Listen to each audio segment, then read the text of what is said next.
Do you remember about the first time you learned about eating healthy? Let me guess. You were in an elementary school classroom and a teacher showed you something like this. Look familiar? That's the Department of Health and Human Services food pyramid. It's how we were taught about diet for years. And in my opinion, they've got it all wrong. Just look at the biggest group: bread, cereal, grains, and pasta. It's no wonder we're dealing with an obesity problem here in America.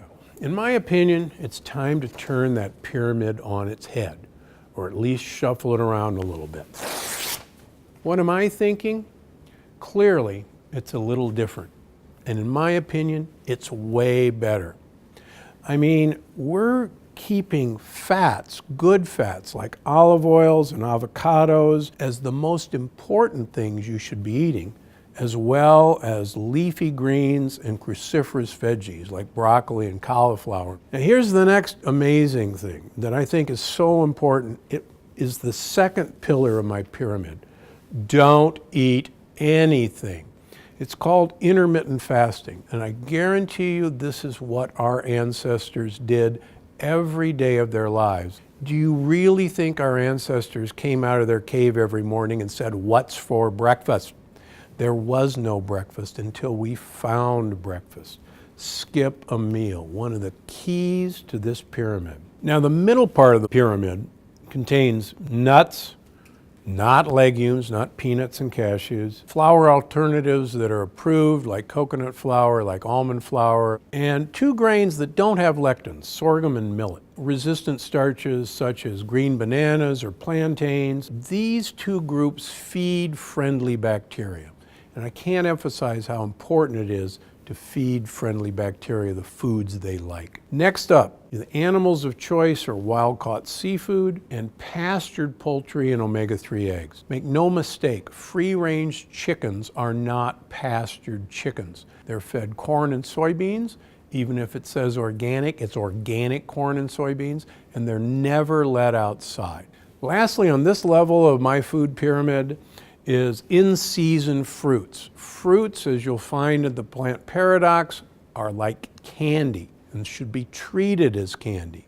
They should only be eaten in season. The next to the highest level is Southern European cow's milk, goat, and sheep and buffalo milk dairy. These have casein A2, which is a safe protein to use, but this should be in limited quantities. The same goes for grass-fed and pasture-fed cows, sheep, and pigs. These should be very limited because they contain a sugar that you're going to learn about in the plant paradox that actually causes heart disease and causes cancer. Finally, you can enjoy red wine, champagne, or dark spirits a few times a week, but it should not be an everyday event. Now, the most important part of this period is this large rectangle that sits on the bottom. And these are the foods that you want to avoid.